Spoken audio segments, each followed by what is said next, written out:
चलो तो हम क्लास स्टार्ट करते हैं। अब अभी तक हम क्या पढ़ चुके हैं? हमने अर्थ मैग्नेटिज्म का पूरा डिस्कशन कर लिया है।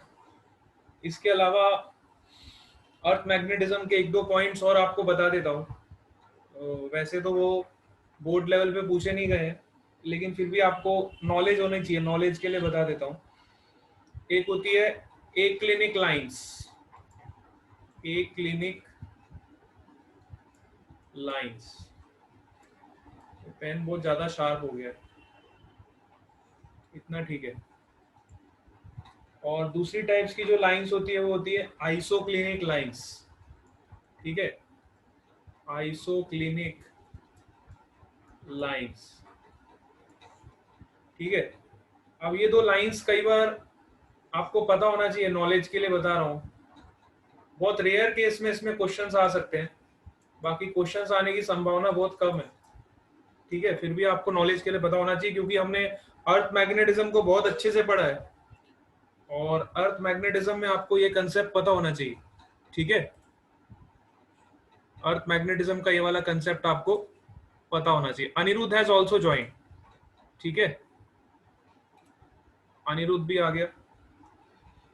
तो ए क्लिनिक लाइंस क्या होती है? सपोज करो ये आपका अर्थ है। अब इसमें हम बहुत सारी बातें कर चुके हैं ऑलरेडी कि हमारा ज्योग्राफिक नॉर्थ होता है, ज्योग्राफिक साउथ होता है, मैग्नेटिक नॉर्थ होता है, मैग्नेटिक साउथ होता है। दोनों के बीच का एंगल 11.2 डिग्रीज होता है। ये सब हमें कहानी पता है। फिर एक होता है ज्योग्राफिक इक्वेटर। एक आपका ज्योग्राफिक इक्वेटर होता है, एक आपका मैग्नेटिक इक्वेटर होता है। ठीक है, ये सब कहानी हम ऑलरेडी पढ़ चुके हैं। अभी ए क्लिनिक लाइंस क्या होता है? देखो, ए क्लिनिक लाइंस हम किसको बोलते हैं? It is a circle on the earth surface at every point of which deep angle is zero. अब जब आपका डीप एंगल जीरो हो जाएगा तो ऐसा कौन सा पॉइंट है? आप अर्थ में बताओ। अर्थ सरफेस आपको मैं दे रहा हूं। अब अर्थ सरफेस पे ऐसा कौन सा पॉइंट है जहां पे आपका डीप एंगल जीरो होगा? डीप एंगल जीरो कहां पे होता है बताओ? इक्वेटर पे होता है। Very good. देखो, मितेश ने बिल्कुल सही जवाब दिया। आपका जो इक्वेटर होता है, कौन सा इक्वेटर? लेकिन मैग्नेटिक इक्वेटर। ठीक है, ज्योग्राफिक इक्वेटर नहीं। ये आपकी ज्योग्राफिकल एक्सिस है और ये आपकी मैग्नेटिक एक्सिस है। तो मैग्नेटिक इक्वेटर पे आपका जो होता है डिप एंगल जीरो हो जाता है। मैंने आपको कल बताया था, at magnetic equator your dip angle is zero.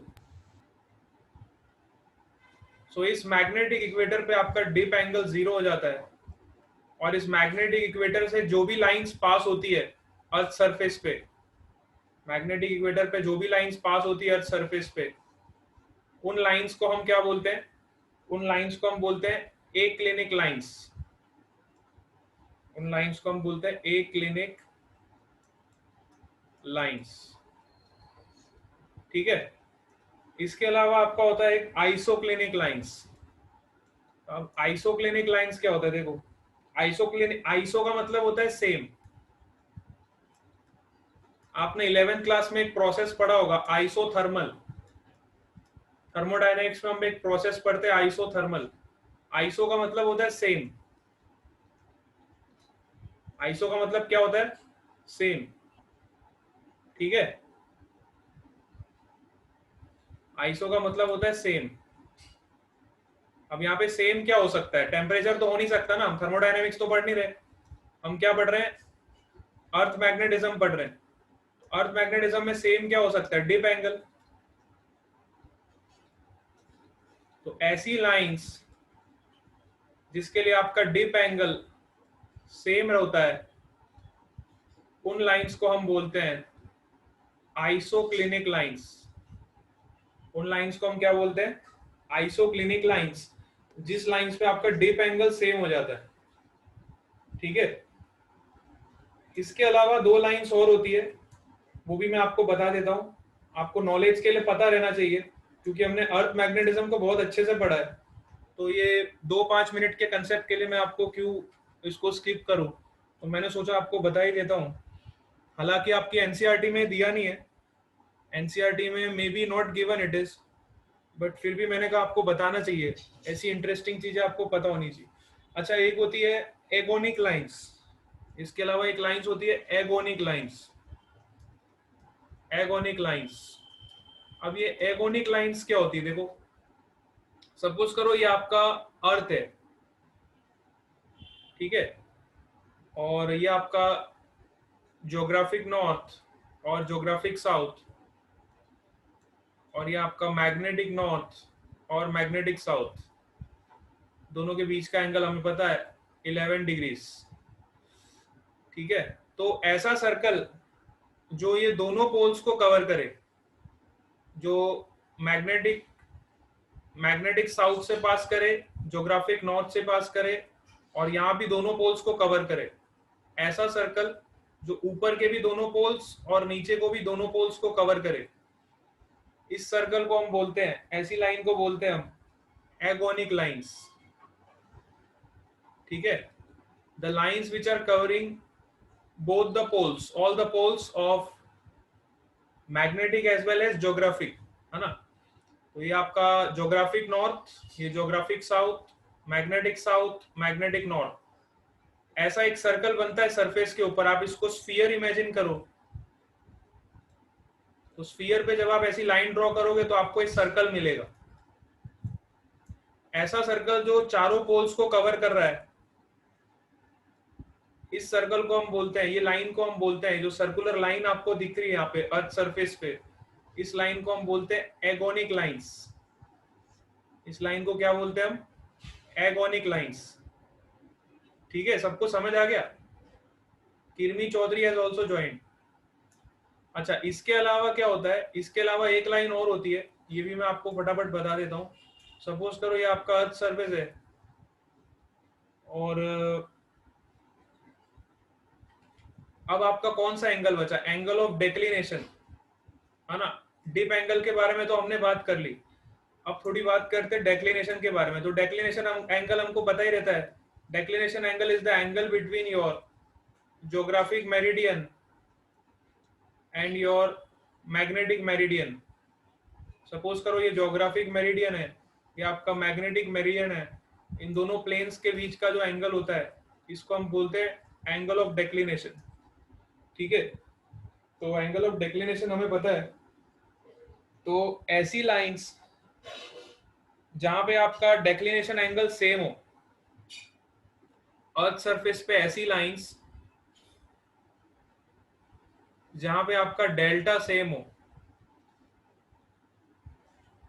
ऐसी लाइंस को हम बोलते हैं आइसोगोनिक लाइंस।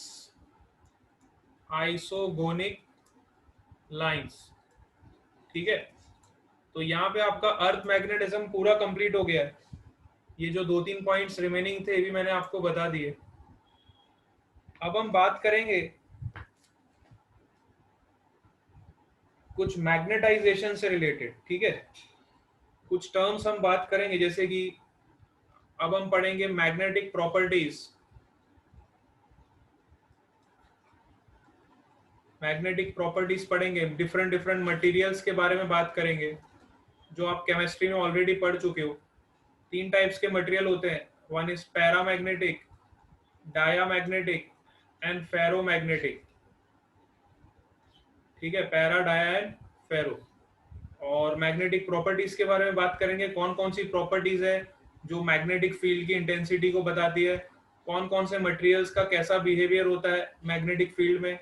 और इसके बाद हम पढ़ेंगे आपका हिस्टेरेसिस लूप। हिस्टेरेसिस लूप, ठीक है, इसका क्या प्रिंसिपल है और ये कहाँ पे यूज होता है, ठीक है। ये सारी प्रॉपर्टीज हम डिस्कस करने वाले हैं, और ये सारी प्रॉपर्टीज की हम फिर बात करेंगे, ठीक है।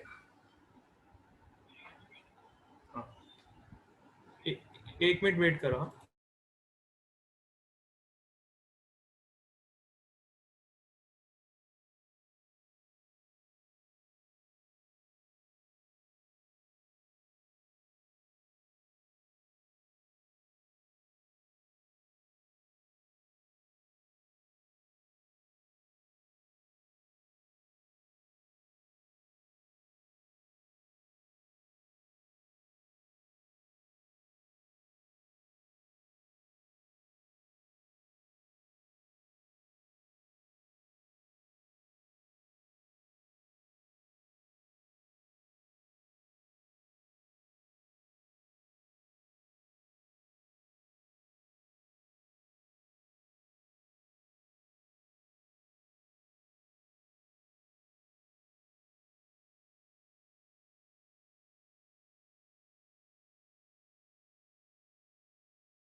अच्छा सॉरी, ओ माइक ऑफ ही रह गया। अब ठीक है, अब आवाज आ रही है सबको? सबको आवाज आ रही है क्या अब? ठीक है। हाँ तो मैं कह रहा था, ये टॉपिक्स हम कवर करेंगे, ये 3 टॉपिक्स हम कवर करेंगे, मैग्नेटिक प्रॉपर्टीज, मटेरियल्स और हिस्टैरिसीस लूप। और अब जो पार्ट है सारा थ्योरेटिकल पार्ट है, ठीक है, क्योंकि इस चैप्टर का न्यूमेरिकल पार्ट सारा कंप्लीट हो चुका है और जो थ्योरी वाला पोर्शन है वो रहता है। लेकिन इस थ्योरी पे भी बहुत सारे क्वेश्चंस आते हैं, इसलिए ये पार्ट भी बहुत इंपॉर्टेंट है, क्योंकि इस थ्योरी पे भी बहुत सारे क्वेश्चंस फ्रेम हो सकते हैं, इसलिए इसको समझना बहुत जरूरी है। चलो फर्स्ट आ जाओ। अब जो जो प्रॉपर्टीज मैं आपको पढ़ा रहा हूँ वो आपको एज इट इज याद होनी चाहिए, पता होनी चाहिए। पहला है मैग्नेटिक परमिएबिलिटी। आप लोग अपनी कॉपी निकाल सकते हो और साथ साथ नोट डाउन भी कर सकते हो, क्योंकि ये चीजें आपको लर्न रखनी है। Magnetic permeability. अब मैग्नेटिक परमिएबिलिटी क्या होता है देखो। Magnetic permeability, it is the ratio of magnetic field in a region to the magnetic field in a vacuum। जैसे हम इलेक्ट्रिक फील्ड में पढ़ते थे, इलेक्ट्रिक फील्ड में हम एप्सिलॉन नॉट पढ़ते थे, एप्सिलॉन आर पढ़ते थे, वैसे मैग्नेटिज्म में हम क्या पढ़ेंगे, म्यू आर। म्यू आर को हम बोलते हैं मैग्नेटिक परमिएबिलिटी। इसको हम म्यू अपॉन म्यू नॉट से भी डिफाइन करते हैं। इसका मतलब क्या होता है देखो, ये मैग्नेटिक फील्ड तब है जब किसी रीजन में या कोई मीडियम में, है ना, this is the magnetic field in the medium and this is the magnetic field in the vacuum. इन दोनों के रेशियो को हम बोलते हैं मैग्नेटिक परमिएबिलिटी। ये तो बहुत सिंपल सी डेफिनेशन है, हो सकता है आपको पता भी हो। अच्छा, इसके बाद एक आता है जिसको हम बोलते हैं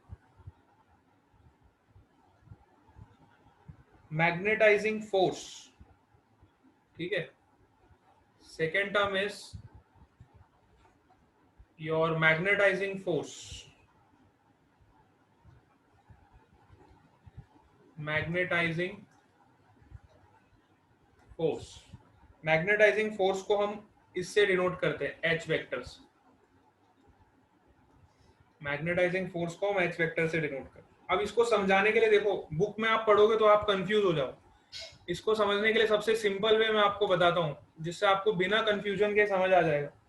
तो सपोज करो हमारे पास, हम सोलेनोइड और टोरॉइड तो पढ़ चुके हैं, सोलेनोइड हमने पढ़ा हुआ है, टोरॉइड भी हमने पढ़ा हुआ है।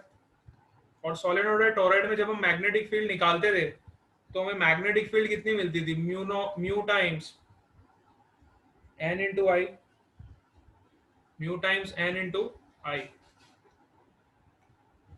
ठीक है, ये हमें मैग्नेटिक फील्ड मिलती थी। ठीक है, यही मिलती थी ना? यस, ठीक है। तो अब मैग्नेटाइजेशन को समझने के लिए देखो क्या है, मैग्नेटाइजिंग फोर्स क्या होता है। मैग्नेटाइजिंग फोर्स आपका एन आई होता है।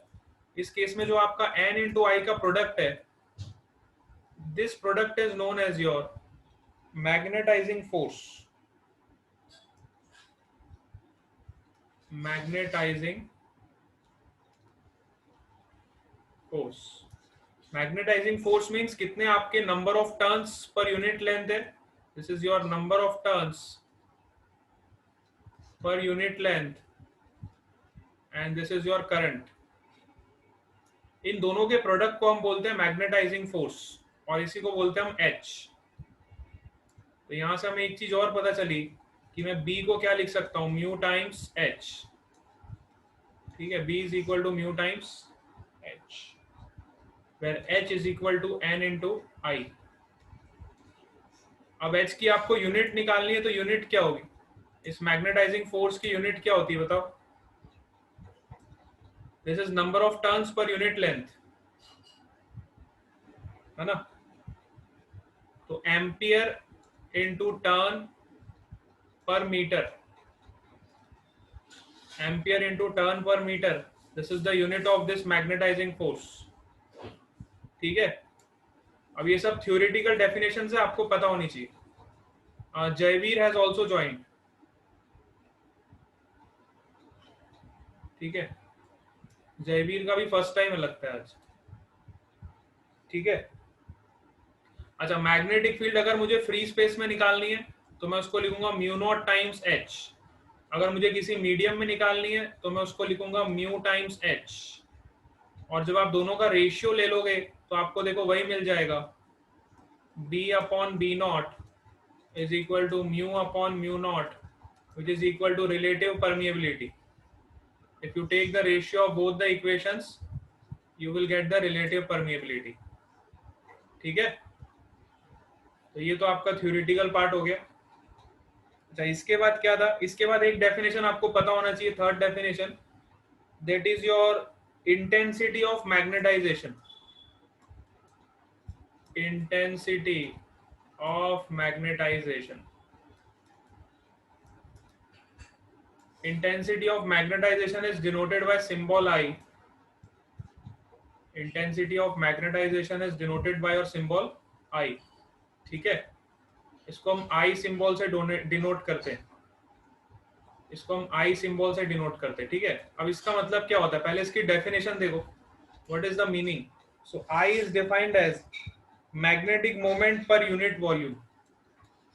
I is defined as magnetic moment per unit volume. इसका मतलब क्या हुआ? सपोज आपके पास एक रेक्टेंगुलर बार है, एक बार मैग्नेट है, और इसके पोल स्ट्रेंथ आपको पता है, let it is plus M and minus M. ठीक है, और इसके बीच का सेपरेशन भी आपको पता है, लेट से इट इज 2a। ठीक है, सो मैग्नेटिक मोमेंट क्या होगा इसका, m into 2a, this will be your magnetic moment. और इसका वॉल्यूम क्या होगा, वॉल्यूम क्या होगा, एरिया इंटू लेंथ, तो 2a into L.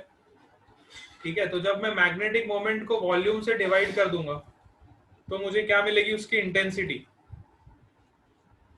This is the basic definition of this. अब इसको फिजिकली थोड़ा समझते हैं। सपोज करो आपने कोई मटेरियल लिया, आपने कोई मटेरियल लिया और उसको एक्सटर्नल मैग्नेटिक फील्ड सप्लाई किया, बी नॉट, सपोज करो उसको आपने मैग्नेटिक फील्ड सप्लाई किया, या फिर आपने बी मैग्नेटिक फील्ड सप्लाई किया, सपोज करो। ठीक है, अब इस मैग्नेटिक फील्ड की वजह से इस पे एक मैग्नेटाइजेशन फोर्स लगेगा H, जिसकी वजह से ये मैग्नेटाइज, ये जो मटेरियल है आपका,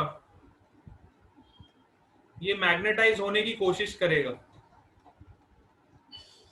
ये मैग्नेटाइज होने की कोशिश करेगा। ठीक है, ट्राई करेगा। अब ऐसा तो नहीं है कि हमने जितना इनपुट दिया, ये हमारा इनपुट है, सपोज करो H हमने इसको इनपुट दिया, तो जितना हमने इनपुट दिया और हमें आउटपुट मिला I, I is your intensity. ठीक है, सपोज करो मैंने इसको इनपुट दिया H और मुझे आउटपुट मिला I, क्योंकि ऐसा तो नहीं है कि जितनी मैग्नेटिक फील्ड में सप्लाई कर रहा हूं वो सारी की सारी इसको मैग्नेटाइज करने में यूटिलाइज हो जाए, कुछ एनर्जी लॉस भी हो जाएगा, कुछ मैग्नेटिक फील्ड आपकी लॉस भी हो जाएगी।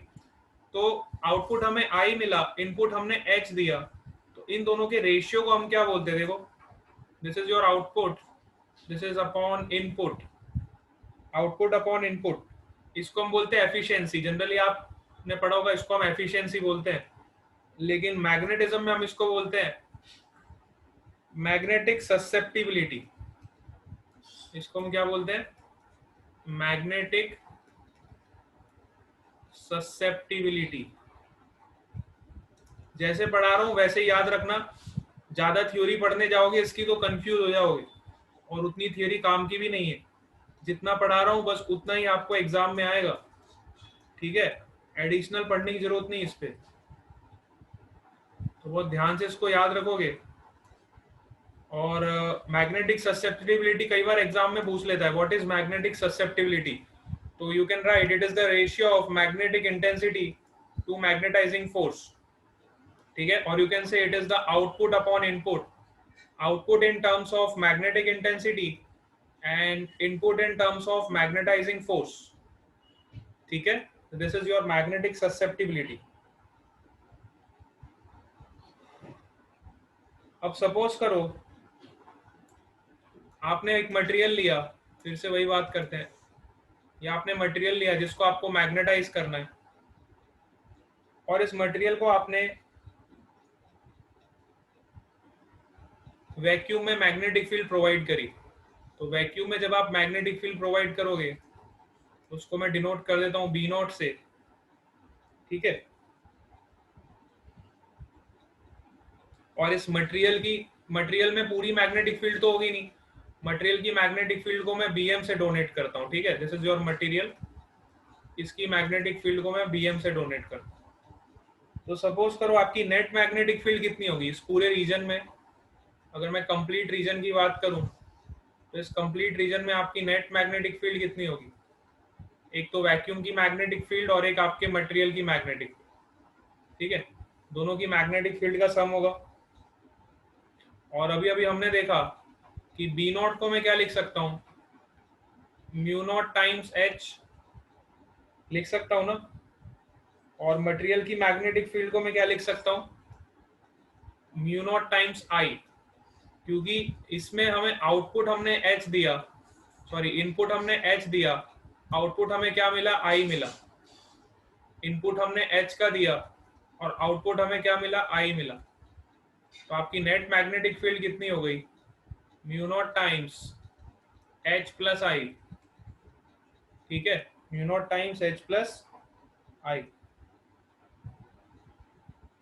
अभी मैंने आपको एक डेफिनेशन बताई थी कि chi is equal to magnetic susceptibility is equal to output upon input. ऐसे याद रखोगे तो जल्दी याद रहेगा। This is your output, this is your input, ठीक है, this is your magnetic susceptibility. तो मैं यहाँ पे देखो आई को क्या लिख सकता हूं, आई को मैं लिख सकता हूं काई टाइम्स H, आई को मैं लिख सकता हूं काई टाइम्स H। इस इक्वेशन को मैं इधर सब्स्टिट्यूट करूंगा, जैसे ही आप सब्स्टिट्यूट करोगे तो आपको क्या मिलेगा, देखो net magnetic field is equal to μ0 times H plus chi times H। So you will get which is μ0 times H common ले लो 1 प्लस काई M, ठीक है। अच्छा, नेट मैग्नेटिक फील्ड को आप ऐसे भी लिख सकते हो, ये जो नेट मैग्नेटिक फील्ड है इसको मैं लिख सकता हूं म्यू टाइम्स, इसको मैं क्या लिख सकता हूं, म्यू टाइम्स H लिख सकता हूं, ठीक है, क्योंकि ये मीडियम की है ना, तो किसी मीडियम की नेट मैग्नेटिक फील्ड को मैं म्यू टाइम्स H लिख सकता हूं। तो H से H देखो कैंसिल हो गया, और यहाँ पे आपको एक नया रिलेशन मिलेगा, that is mu upon mu naught, mu upon mu naught is equal to 1 plus chi M, और इसको हम बोलते हैं रिलेटिव परमिएबिलिटी मैग्नेटिक। तो ये मैं लिख सकता हूँ mu r is equal to 1 plus chi. This relation is very important, इस रिलेशन पे क्वेश्चंस आ सकते हैं। तो this is the magnetic susceptibility, this is your relative permeability. Relative permeability is equal to 1 plus magnetic susceptibility. यहां तक सब clear हो, इस पॉइंट तक सब क्लियर हो? Yes, very good. ये थ्योरी वाला पार्ट है, तो आपको इसको एज इट इज ऐसे ही लर्न रखना है, ठीक है। और जितना इजी बना सकता था मैंने इसको इजी बना दिया है, ताकि आपको लर्न करने में कोई